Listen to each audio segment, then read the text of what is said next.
राजपुर नाम के गांव में चिंटू नाम का एक लकड़हारा रहता था। चिंटू को पतंग उड़ाने का बहुत शौक था। वह अपने गांव राजनगर में चिंटू पतंग मास्टर के नाम से प्रसिद्ध था। एक दिन चिंटू का दोस्त बंटी उससे बोलता है, अरे चिंटू भैया, फिर से पतंग महोत्सव आने वाला है। इस बार तो आप फिर से खूब पतंग उड़ाएंगे और मजे लेंगे, हैं? क्या मजे लूंगा? इस बार तो जहर खाने के भी पैसे जेब में नहीं है। पतंग और मांझा कहाँ से लाऊंगा? इस बार तो लगता है सबको पतंग उड़ाते हुए ही देखना पड़ेगा। क्या भैया आप भी? अरे अपनी माता जी या पिताजी से पैसे ले लो, वो दे देंगे। क्या कहा? माँ से पैसे ले लूं? तुझे पता नहीं है वो कितनी चढ़ती है पतंगबाजी से। अगर मैंने उनसे पैसे मांगे तो मुझे वो हवा में उड़ा देंगी, हवा में, और वो भी बिना मांझे के, समझा? माँ से पैसे ले लो, कुछ भी बोलता है, हैं? अगर माँ पैसे नहीं देंगी तो पापा से ले लो, वो तो दे देंगे। क्या कहा पापा? अबे वो मेरे पिताजी नहीं बल्कि जोरू के गुलाम हैं। जो मम्मी ने बोल दिया उसके बाद उनकी इतनी हिम्मत नहीं है कि वो मम्मी की बात ना माने, समझा? भाई अगर ऐसा है तो तेरा तो भगवान ही मालिक है, तेरा कुछ नहीं हो सकता। ऐसा कहकर चिंटू वहां से चला जाता है और बंटी भी जंगल के अंदर लकड़ियां लेने चला जाता है। बंटी जंगल में देर तक काम करता है और काम में उसे पता ही नहीं चलता कि कब रात हो गई है। वो खूब लकड़ी इकट्ठी कर लेता है। आज का दिन काफी अच्छा है। आज तो बहुत सारी लकड़ियां इकट्ठी हो गई हैं। रात हो गई है, अब मुझे चलना चाहिए। फिर बंटी लकड़ियां इकट्ठी करके घर की ओर जाता है। तभी उसे रास्ते में एक कांटों के झाड़ी पर पतंग अटकी हुई दिखती है। बंटी पतंग पर ध्यान न देकर आगे बढ़ जाता है, लेकिन तभी पतंग में से आवाज आती है। पतंग की आवाज सुनकर बंटी घबरा जाता है और वहां से जाने की कोशिश करता है। हे भगवान, ये कैसी आवाजें आ रही हैं? और ये पतंगे कब से बोलने लगी? भगवान मेरी रक्षा करो। इससे पहले ये पतंग कुछ और बोले, मुझे यहाँ से भाग लेना चाहिए। ऐसा कहकर बंटी वहां से भागने लगता है। बंटी बड़ी जोर जोर से भाग रहा होता है, लेकिन काफी देर तक भागने के बाद भी बंटी को लगता है कि वो भाग तो रहा है लेकिन उसी जगह पर खड़ा है। अरे ये सब क्या हो रहा है?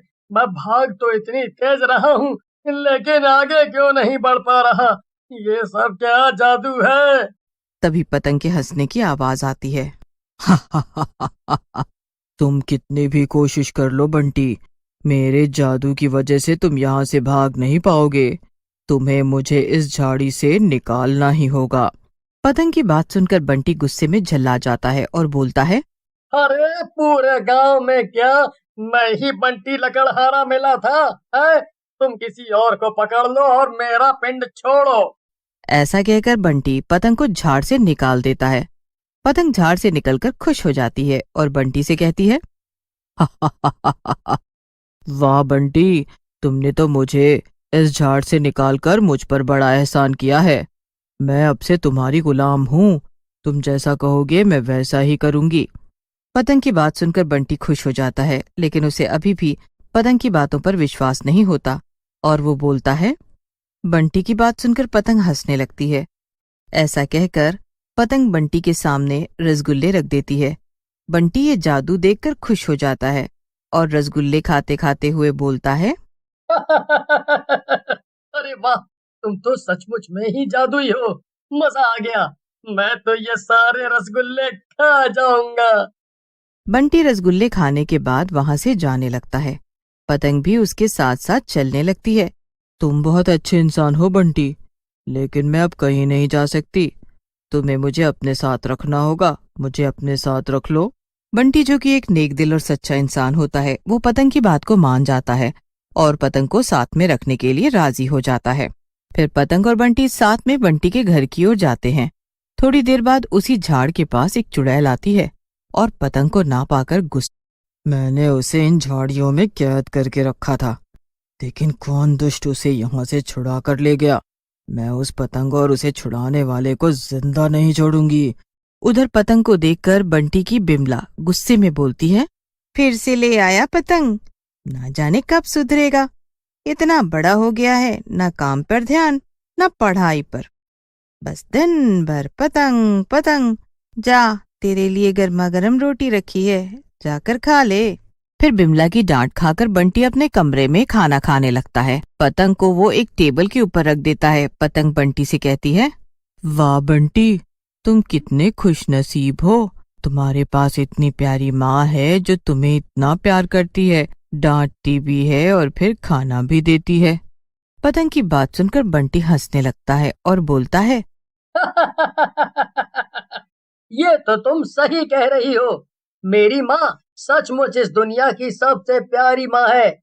वो मुझे बहुत प्यार करती है। फिर बंटी अपने कमरे में सो जाता है। पतंग बंटी को रात भर सोते हुए देखती रहती है। ऐसे कई दिन बीत जाते हैं। चुड़ैल भी पतंग के ना मिलने से बहुत गुस्से में होती है। ये मनहूस पतंग न जाने कहाँ चली गई है। जमीन खा गई या आसमान निकल गया है। लगता है मुझे इंसानों से ही पूछना पड़ेगा। एक दिन रात में चुड़ैल पतंग को ढूंढ रही होती है। तभी उसे एक शराबी दिखता है। चुड़ैल शराबी के पास जाती है और उससे पतंग के बारे में पूछती है। ए शराबी, तूने कोई बोलने वाली पतंग देखी है क्या? मैं उसे बड़े दिनों से ढूंढ रही हूँ लेकिन वो मिल नहीं रही है।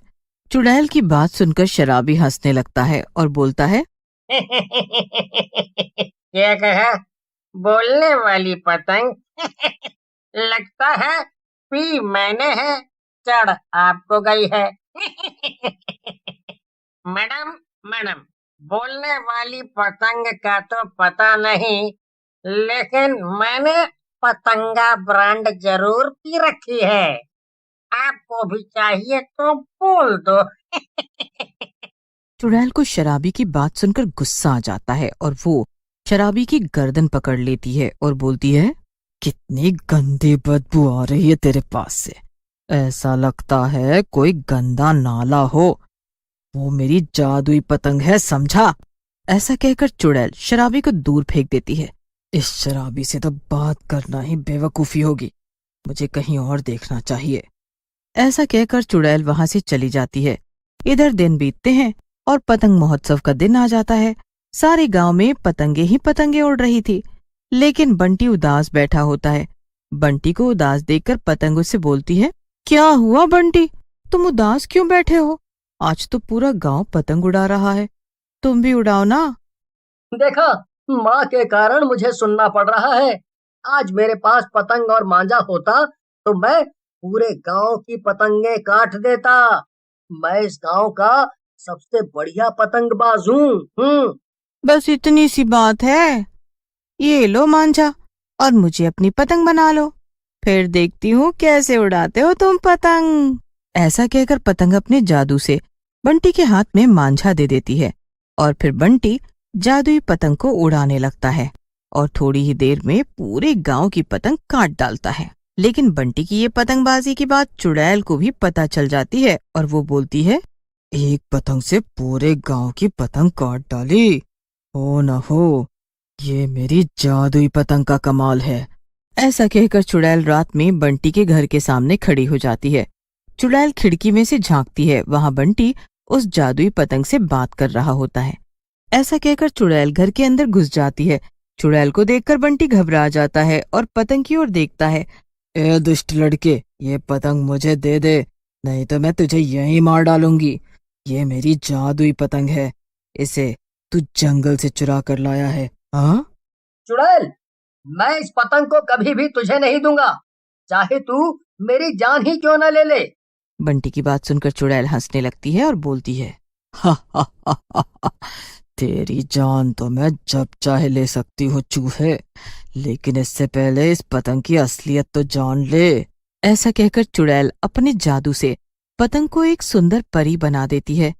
मुझे परी ने तेरे जादू के बारे में सब कुछ बता दिया था।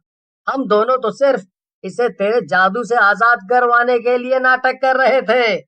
ऐसा कहकर बंटी चुड़ैल के ऊपर पवित्र गंगा जल डाल देता है। गंगा जल के गिरते ही चुड़ैल मर जाती है और परी आजाद होकर अपने